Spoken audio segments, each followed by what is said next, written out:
एनसेड के बारे में बात करते हैं। एनसेड हम पढ़ने वाले हैं। तो एनसेड जो होता है वो इनहिबिट करता है कॉक्स 1 को और कॉक्स 2 को पेरिफेरली। ये बनते किससे? एरिकिडोनिक एसिड से बनते हैं।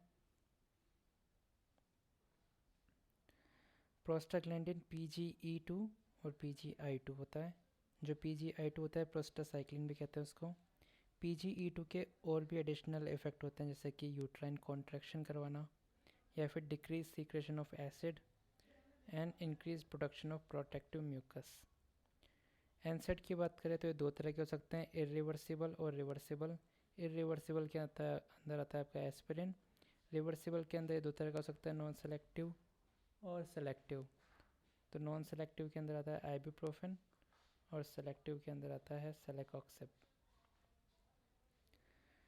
Reversible non selective COX inhibitor के अंदर आता है आइबुप्रोफेन, नेप्रोक्सन, कैट्रोलैक, इंडोमिथासिन और ये भी होता है सल्नीडैक, मिलॉक्सिकैम एक्सेट्रा एक्सेट्रा। तो सबसे इम्पोर्टेंट है ये इंडोमिथासिन। ये जो इंडोमिथासिन होता है ये पेटेंट डक्टस आर्टीरियस होता है, उसको क्लोज करने में हेल्प करता है। इम्पोर्टेंट है ये। इसके अलावा इंडोमिथासिन, नेप्रोक्सन और आइबुप्रोफेन हम दे सकते हैं किसमें? अक्यूट गाउट में भी दे सकते हैं। इसके अलावा कैट्रोलैक हम दे सकते हैं कब? To treat severe acute pain that usually after surgery. Selective COX 2 inhibitor के अंदर आ गया हमारा सेलेकॉक्सिब।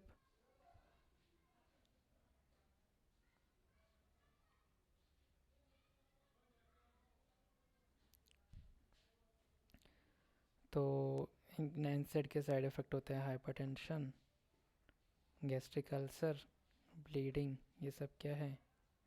एनसेड्स के साइड इफ़ेक्ट है। इसमें लिखा हुआ है low dose of aspirin can lower blood pressure only if taken before night time during sleeping. ठीक है। हाइपर सेंसिटिविटी रिएक्शन भी हो सकती है एनसेड से। एक होता है Samter's triad that include asthma, nasal polyp and NSAID hypersensitivity. ये होता है Samter's triad.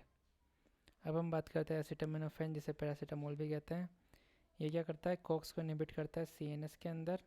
It is first line therapy for children with fever और पेन, क्योंकि एस्पिरिन नहीं दे सकते हैं, क्योंकि एस्पिरिन क्या कर सकता है? रेट सिंड्रोम कॉज कर सकता है। एसिटामिनोफेन के मेटाबॉलिज्म की बात करें तो दो तरीके से हो सकता है, ग्लूकोरिडेनेशन और सल्फेशन। इससे हो तो ठीक है, कोई दिक्कत नहीं है, नॉन टॉक्सिक मेटाबोलाइट बनता है। लेकिन अगर साइटोक्रोम P450 अगर इसका वो करे मेटाबॉलिज्म, तो हमें मिलता है NAPQI। नैप यानी नींद, QI ये हाईली टॉक्सिक होता है। अब क्या होता है, ये बन तो गया लेकिन ये इनएक्टिवेटेड कर दिया जाता है with the help of glutathione. ये जो NAPQI होता है ये क्या होता है? हिपेटोटॉक्सिक होता है। तो अगर किसी के अंदर ग्लूटाथायोन की स्टोरेज कम है, जैसे कि इन्फेंट में कम होता है, या फिर कोई इंडिविजुअल है जैसे मेल न्यूट्रिशन है या फिर एल्डरली है, तो उनके अंदर क्या होता है? ये ग्लूटाथायोन स्टोर्स कम होते हैं, तो दिक्कत हो जाती है फिर। तो इसके ट्रीटमेंट में देते हैं हम एन एसिटिलसिस्टिन NAC। ये क्या करता है? ये रिप्लेनिश करता है ग्लूटाथायोन को।